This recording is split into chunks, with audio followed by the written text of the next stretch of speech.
నీ శాపమై నీ కొరకే మరణించిన వాడు, నీతిగా నీ కొరకు నిలబడి ఇక తిరుగు లేని జీవితము నీవు నుంచిన వాడు.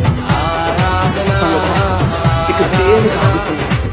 ఇక ఎవరిని నాపుతున్నారు? నీ కష్టం నేను ఆపుతుందా? నీ బాధ నేను ఆపుతుందా?